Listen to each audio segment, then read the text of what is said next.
O sa lahat ng viewers ng Busilak Diary, please subscribe. Ingat kayo. God bless you.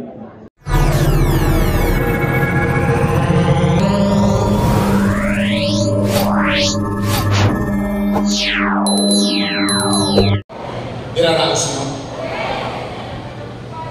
Totoo ba ang kasabihan? Ang isang ina o isang ama o isang magulang,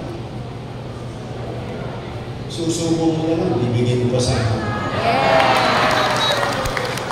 Totoo? Lahat gagawin ninyo sa pamilya nyo. Lahat gagawin ninyo para sa anak nyo. Yun din yung ginawa ko bilang ama ng 2 milyong Manaleño noong panahon ng pandemya. Tay, when you elected me in 2019 as your mayor, I took the responsibility. Wala kayong narinig sa akin ni isa na sinisi ko yung nakaraang administrasyon na walang perang iniwan sa akin. Wala. Anong ginawa ko? Kumayod agad. Bakit? Ibinuto na ako ng tao. Umaasa na ang tao sa akin na ayusin mo yung dapat nang ayusin. O, anong ginawa ko? Nilinis ko kagad yung katugyutan ng Maynila. In fact, pati sa City Hall may tae.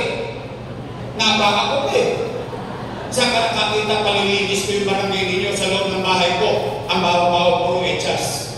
O, umaayos na ang Maynila, lumilinis na ang Maynila, ginagaya na tayo ng buong bansa. In fact, naging DILG regulation yung ginagawa sa Maynila, pinagagaya sa buong Pilipinas. Kinausap ko mga negosyante, ano sabi ko sa kanila? Patawarin nyo na ang Maynila, alam ko, inabuso kayo ng mahabang panahon. Pwede ba bumalik kayo sa Maynila? Bakit? Gusto ko magkatrabaho ang tao. May negosyo sila, may trabaho tao. In fact, I went further. Ano sabi ko? Kung yung Japan, pinapayagan yung senior citizen na makapagtrabaho, bakit dito sa Pilipinas hindi pwede? Ano nangyari? Nakinig sa akin ng Jollibee, nakinig sa akin ng McDonald's, nakinig sa akin ng mga kasal. Tinanggap yung mga lola ko, nakapagtatrabaho pa, nakapaghahanap buhay pa. Lahat ng tulongges kinakalapit ko. Ano sabi ko sa mga kriminal? Hindi ko kayo mapipigilan gumawa ng krimen. Kung yung nanay at tatay nyo hindi kayo mapantayan ng 24 oras na kupakaya. Pero ang binigay kong garantiya sa mga batang Maynila, kapag ginawa ng Tolonges ang krimen sa Maynila, ang ikamamatay ng Tolonges, puya. Bakit? Hindi ako titigil hanggang hindi sila napapanagot sa mata ng batas. Natakot ang mga kriminal. Bakit? Nag-die. Hindi nag-die. Nag-die ang krimen sa Maynila. Bumagsak. Ngayon umaangat na tayo. Umabangon na tayo. We are number 16 when I assume office. Number 3 na tayo in 2 years. Lumilipad tayo. Biglang boom! Bangga. Pader. Pandemya. Pahula ko ba na magkakapandemya? Anong epekto ng pandemya? Wasak ang ekonomiya. Nino? Ng Manila? Hindi. Ng Pilipinas? Hindi. Ng buong mundo. Walang ekonomiya, walang trabaho. Walang trabaho, walang pizza. Walang pizza, walang chicha. Tama ka rin? Anong ginawa ko? 90 days, 3 months, hindi ko inuwian ng pamilya. Sa City Hall ako natutulog. Kaya kung minsan makikita ninyo, naka-short pants na ako. Why? Nag-aalala ako. Umaasa 2 milyong bibig. Natatakot na baka magkukom. Baka mamatay sa infeksyon ng COVID-19. Nisingit sa pamilya ko. Hindi ko ginawa. Bakit? 2 milyong Manaleñong umaasa sa kanyang gobyerno. Ano naging epekto? Kayo, mga nakaparito, kayo, saksing buhay, at kaya niyong sabihin, noong panahon ng pandemya, dito sa Maynila, walang nagutom sa lungsod ng Maynila. Buwan-buwan, mayaman,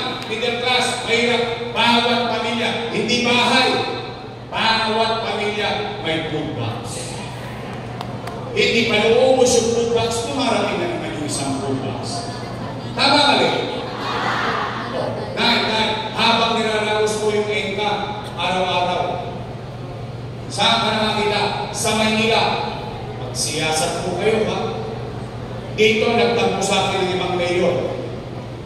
Tanging lungsod lang ng Maynila ang agarang nakabili ng sarili niyang bakuna. 500,000 doses. Kaya napansin niyo, una kayong nabakunahan sa buong Pilipinas. Ang India nagkakaubusan ng oxygen. Ang Pilipinas nagkakaubusan ng oxygen. Sa Maynila, tangke-tangkeng oxygen para sa COVID patient.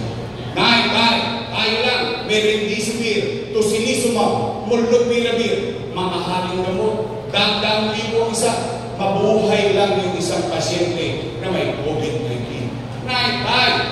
In 22 days, itinatag Manila COVID-filled hospital sa Luneta, worth 300 million pesos.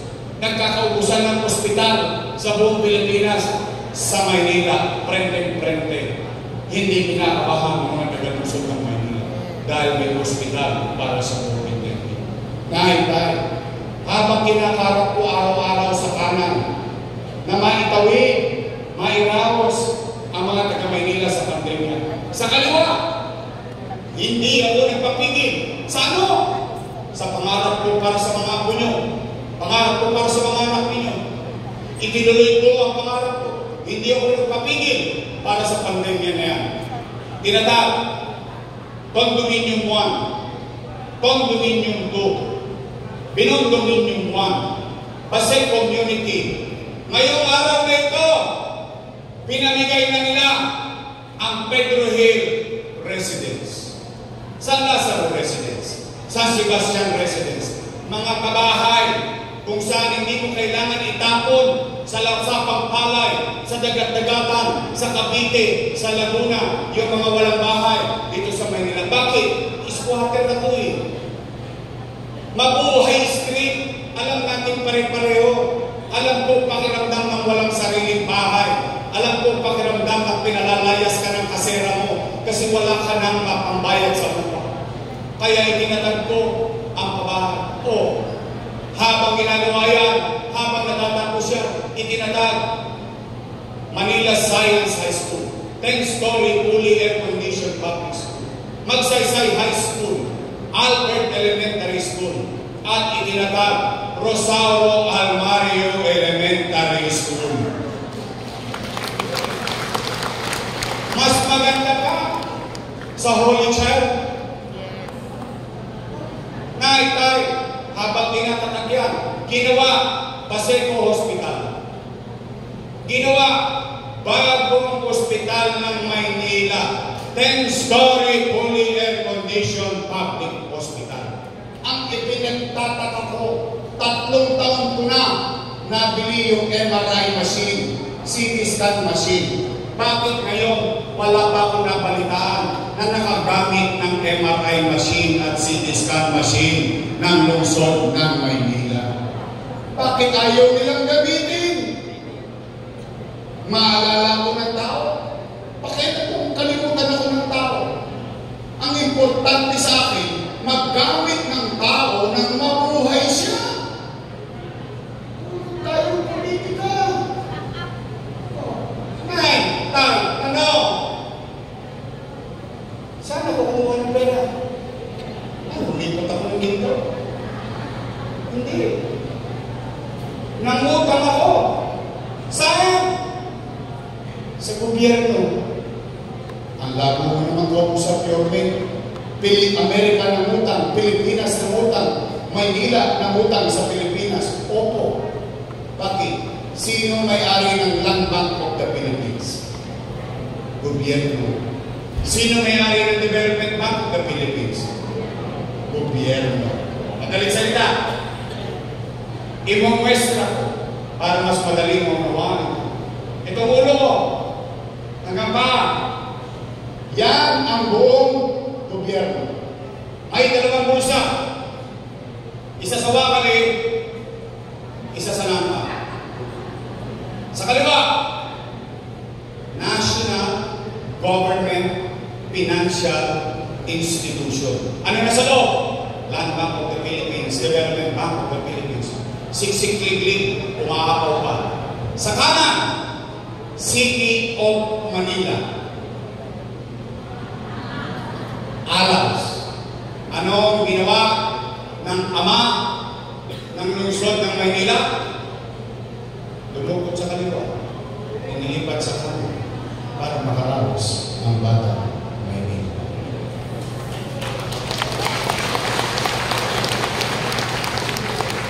Eh, yun daw ay mali. Mali daw yun. Mali daw yun. Eh kung yun ay mali, eh di mali din sila. Bakit? Kasama ko silang gumawa nun eh. Tama ba? Eh bakit yung inaprubahan? Mali pala. Ang tanong ko, bakit ngayon lang nalala may utang? Eh 2022 pa ako wala dyan.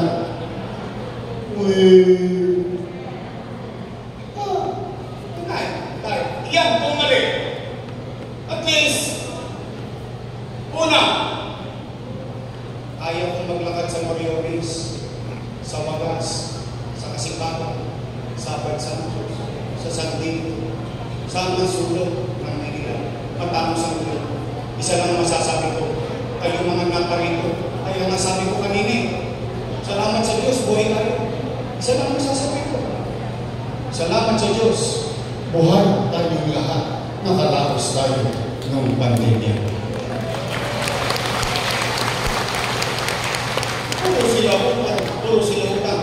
Akala mo naman, pera nila pinambabayan. Pera nila pinambabayan. Sinigil ko lang.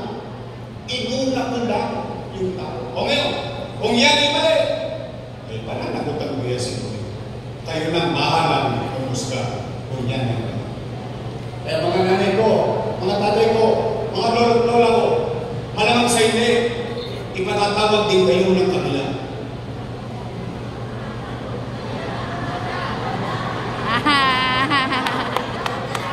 Puntahan nyo. Karapatan nyo yan. Kayo yung mga mama. Puntahan nyo. Kaya lang, pwede ba ako mag-iwan ng tagubilin? Pwede ba ako makisuyo sa inyo? Pag sinasabi na nila, pakisuyo ko lang ha?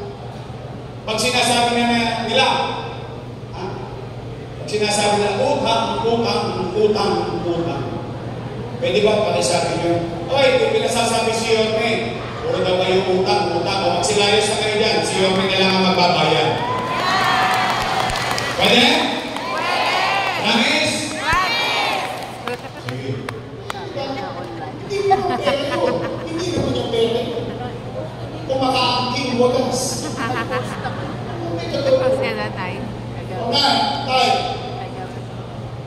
Gusto mo talaga ako kumalik. Yes!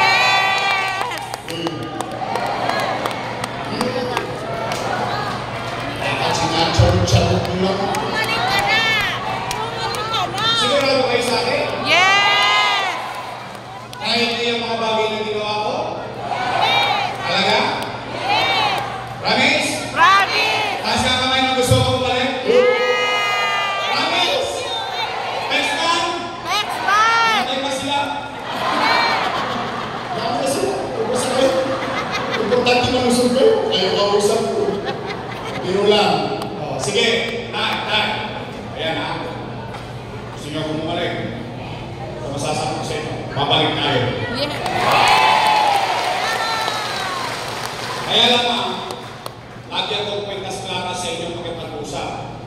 Kasi hinahayaan ko kayo mag-desisyon. Lagi. Kasi importante alam nyo na. Kayo bahala magkonklusyon. Tama mali? Tayo. Pakiramdam ko kasi. Pakiramdam ko pala. Hindi pa naman sigurado. Wasak na nga kalsada. Bago na sa Manila. Pakiramdam ko, wasak na rin yung gobyerno ng Manila. So, ibig sabihin, para lang maliwanag tayo, mahihirapan ako. Mahihirapan, i-manage ulit. Pero, kung meron mang garantiya, hindi mo ganala, nagawa ko nga dati, nakabangon tayo. Yes. Gagawin mo na lang ulit. Tama kailangan ko ng mga kasama. Huwag niyo kong bibigyan ng kontrapelo. Yung walang gagawin kundi mamuliti ka na lang, hindi tungkol sa buhay. Pwede ba akong makisunod? Isa lang ang request ko. Lahat ng problema ng Manila, aatangin ko. Sa araw ng aking mga kaya, hingin ko rin kayo ng tulong, balang araw, marayon. Pero aatangin ko. Hanggang tayo. Isa lang ang request ko. Pwede ba? Pagdating ng araw ng pagbubuo.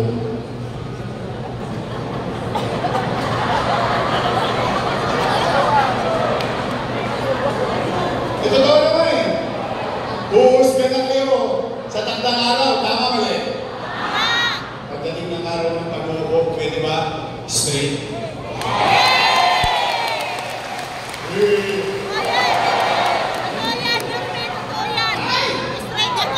Magsipag-ingat kayo, nasa ka? Baka mamaya, politiko din kayo. Tandaan nyo, baliktad ang usapan dito. Taong bayan ang nangangako, hindi politiko. Papanindigan niyo yan, straight? Yes! Promise? Promise! Ay, mga talaga, pipili ako ng Davidendaso after election. Bubuksan ko yan, bibigyan ko yung prueba. Halimbawa, natagatundo. Nagtotoo kayo. Tumupad kayo sa pangako niyo. After election, ako naman ang singilin niyo. Pwede? Pwede! John Logiman! Pagi Hernani! Jesus Tagapato! Ito, paalam natin yung tatay nito. Naalala niyo si Bansay? Naalala niyo? Yung minamahal natin congressman. Pero ito, ako, lagi naman talaga eh. I give credit where it's due. Tingnan niyo, disbalik natin. Pero, naglilingkod pa. You have to give it to the guy. Pwede na pampay niya yan eh. Isa na lang ang tumitikas yan, yung tungkol. Sa ayun pa ka. Gusto pa maglingkod sa atin despite of these challenges physically. Mga kababayan, ang ating kusya, Eric Ian Nieva. At ang tunay na Sharon Cuneta ng Tondo. Ang katawag po niya WG name. Ito po ang pinamahal natin Doktora ng Tondo, Doktora Irma Alfonso. Okay na? Okay na?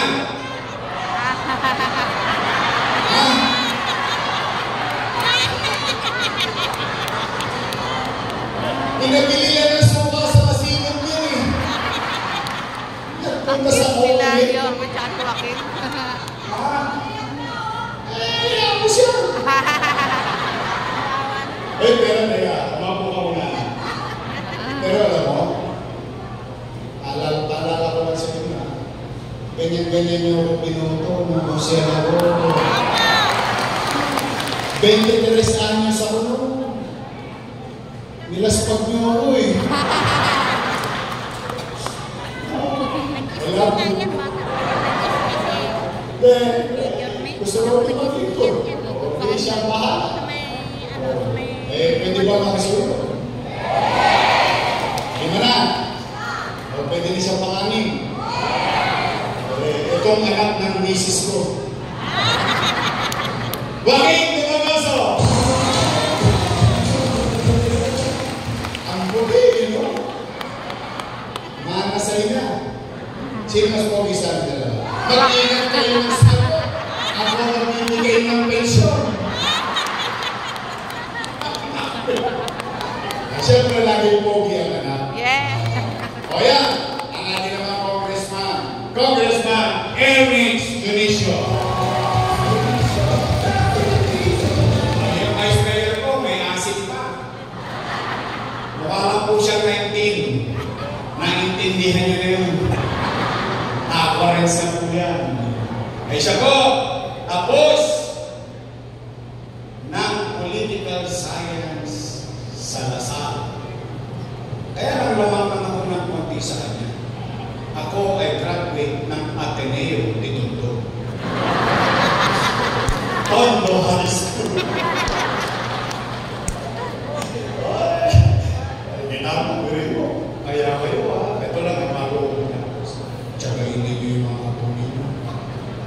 atin. Sino ba mag-aaral, basurero, graduate ng public school, pwede maging mayor ng Maynila. Pero ba kung nangyari sa akin, hindi na imposible sa lahat ng bata ngayon. Tama po ba? Tama. Ito ang ating Vice Mayor, G. Atienza. Straight. Great. Naalala niyo ba mga pangalan nila? Baka makalimutan nyo, 118 days to go. Opo, sige, pasimplihin na lang natin sa araw ng pag-ubong. Total, dalawa lang naman ang pagpipilian ninyo. Dalawang grupo lang. Una, your best choice. Matamis. Sa kabila, ladies' choice. Ngayon may sabi kami ngayon. Kaya siguro tinatawag na si Ma'am, no? Hindi, ito naman. Straight, your best choice? Yes. Tanis? Promise. Tapos ako, ulihan na. Nakusabi ba kayo? Sabi ko na sa inyo. Tay, para hindi natin makalimutan yung ladies' choice, bigyan natin sila ng timso. Pagdating sa ngayon, itong timso natin sa kanila.